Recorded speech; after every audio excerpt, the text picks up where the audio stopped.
Good morning વિદ્યાર્થી મિત્રો, તમારું હાર્દિક સ્વાગત છે આપણી યુટ્યુબ ચેનલ એમડી એકેડમીમાં. આજે આપણે વાત કરવાની છે આજના મહત્ત્વપૂર્ણ કરંટ અફેરની. આ કરંટ અફેર ગુજરાતની બધી જ એક્ઝામ માટે મોસ્ટ ઇમ્પોર્ટન્ટ છે મિત્રો. તો શરૂઆત કરીશું. ભારતમાં રાષ્ટ્રીય આંકડા દિવસ કઈ તારીખે ઉજવવામાં આવે છે? તો 29 જૂન. તો 29 જૂનના દિવસે મિત્રો ભારતમાં રાષ્ટ્રીય આંકડા દિવસ ઉજવવામાં આવે છે.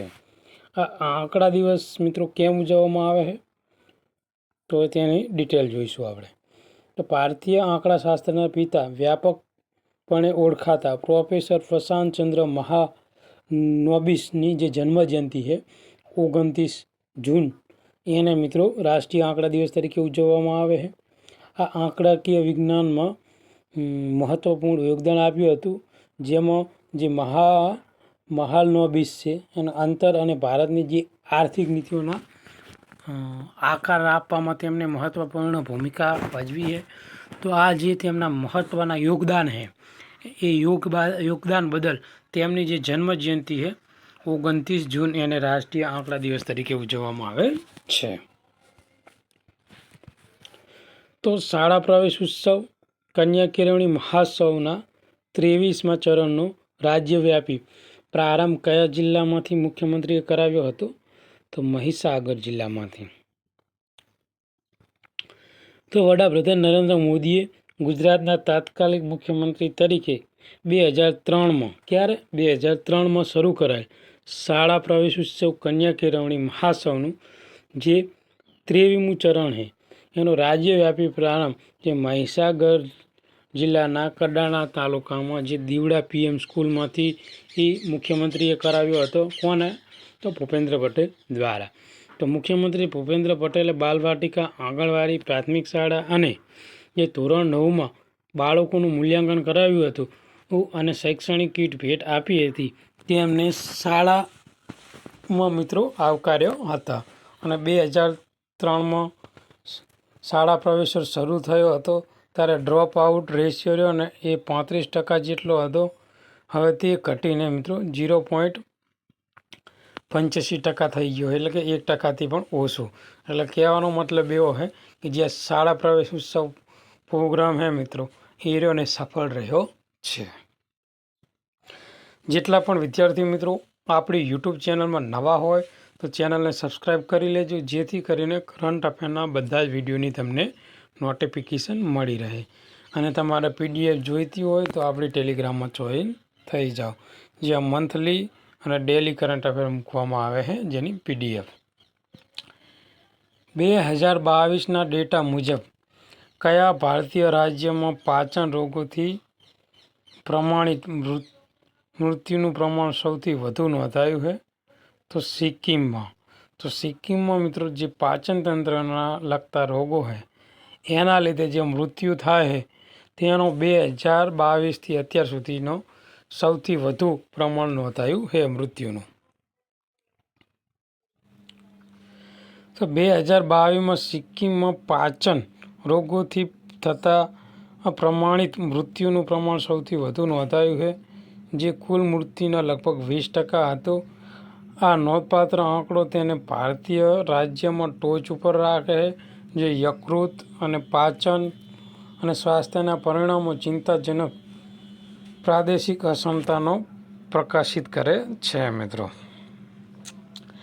આગળનો ક્વેશ્ચન છે મિત્રો કે રિસર્ચ એન્ડ એનાલિસિસ વિંગ એટલે કે RAW ના નવા ચીફ તરીકે કોની નિમણૂક કરવામાં આવી છે? તો પરાગ જૈનની મિત્રો નિમણૂક કરવામાં આવેલી છે. આ ક્વેશ્ચન મોસ્ટ ઇમ્પોર્ટન્ટ છે મિત્રો. 1989ના પંજાબ કેડરના વરિષ્ઠ IPS અધિકારી જે પરાગ જૈન છે તેના ભારતીય બાહ્ય ગુપ્તચર એજન્સી RAWના નવા વડા તરીકે નિયુક્ત કરવામાં આવ્યા છે.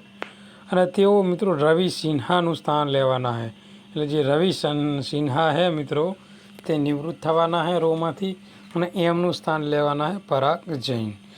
તો પહેલગામ આતંકી હુમલાના જવાબમાં શરૂ કરાયેલ વ્યાપક આતંકવાદ વિરોધી ઓપરેશન સિંધુ તેમની મહત્વપૂર્ણ ભૂમિકા માટે જૈનને ઉચ્ચ સ્તરીય માન્યતા મળી છે મિત્રો।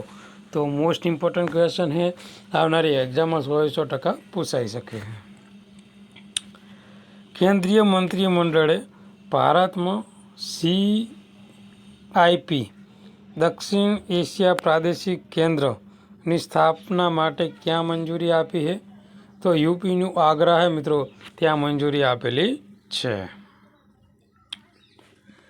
તો કેન્દ્રીય મંત્રીમંડળે પેરુમાં સ્થિત આંતરરાષ્ટ્રીય બટાટા કેન્દ્રના પ્રાદેશિક વિસ્તરણ તરીકે આગ્રાના સિગ્નામાં જે મિત્રો CIP સાઉથ એશિયન રિજનલ સેન્ટરની સ્થાપનાની મંજૂરી આપી છે।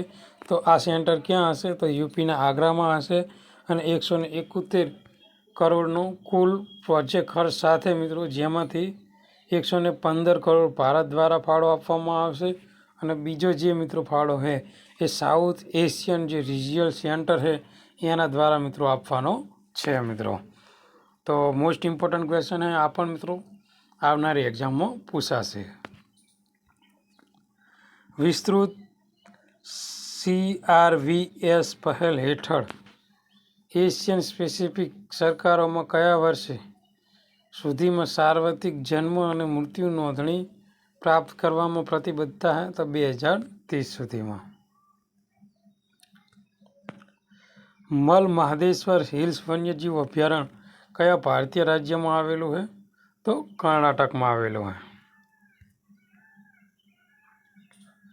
તો મિત્રો મલ મહાદેશ્વર હિલ્સ જે વન્યજીવ અભયારણ્ય है એ કર્ણાટકના ચામરાજનગરમાં આવેલું है, જે તમિલનાડુની સરહદે है।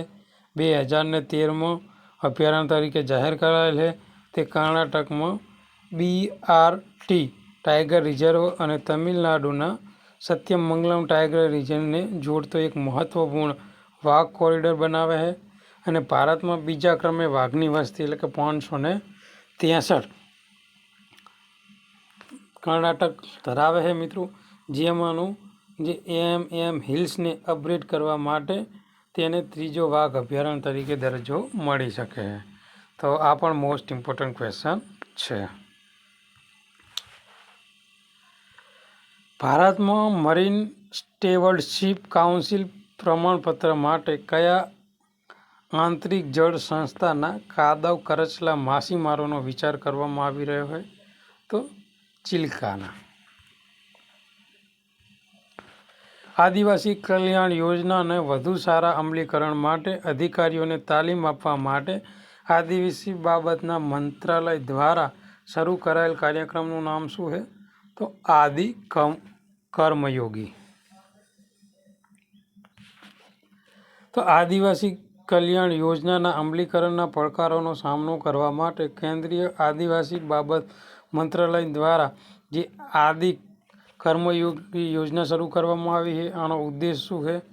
તો કે ક્ષેત્ર સ્તરના અધિકારીઓમાં રાષ્ટ્રવ્યાપી કેડર બનાવવાનો, જેમાં આદિવાસી વિસ્તારો અસરકારક રીતે સેવાઓ પહોંચાડવા માટે આ તાલીમ આપવામાં આવશે। અને આ પહેલની જાહેરાત આદિ સંરક્ષણ પરિષદ સમાપન સમયે કરવામાં આવી હતી અને 20 લાખથી વધુ પાયાના સ્થળોના હિસ્સેદારોની ક્ષમતામાં નિર્માણ દ્વારા પ્રણાલીગત સુવિધાના જે સુધારો છે એને લક્ષ્ય બનાવવામાં આવશે। આગળનો ક્વેશ્ચન છે મિત્રો, યુસેજીસ કપ માસ્ટર 2025 જીત્યા પછી ભારતના ટોચ ક્રમાંકિત ચેસ ખેલાડી કોણ બન્યું છે? તો આર પ્રજ્ઞાનંદ। તો તાશ્કંદમાં આયોજિત ચેસ કપ માસ્ટર 2025માં વિજય મેળવ્યા બાદ આર પ્રજ્ઞાનંદ ભારતના ટોચ નામાંકિત ચેસ ખેલાડીઓમાં ઉભરી આવ્યો છે। 19 વર્ષીય ગ્રાન્ડ માસ્ટર અને રાઉન્ડ રોબિન તબક્કામાં 5.5 પોઈન્ટ મેળવ્યા અને ટ્રાય બ્રેકમાં ટાઇટલ જીત્યું હતું। તો આજનું જે મિત્રો આ મહત્વપૂર્ણ કરંટ અફેર છે એ અહીંયા આપણે પૂરું કરીશું। આ વિડીયો તમને ગમ્યો હોય તો તમારા મિત્રને શેર કરજો, આપણી ચેનલ સબસ્ક્રાઈબ કરજો, આ વિડીયોને લાઈક કરજો અને મિત્રો આપણી ટેલિગ્રામ ચેનલમાં જોઈન થઈ જજો, જેથી કરીને કરંટ અફેરના બધા વિડીયોની નોટિફિકેશન મળી રહે। આ ઉપરાંત મંથલી અને ડેલી કરંટ અફેરની PDF પણ તમને મળી રહે. થેન્ક યુ, ધન્યવાદ.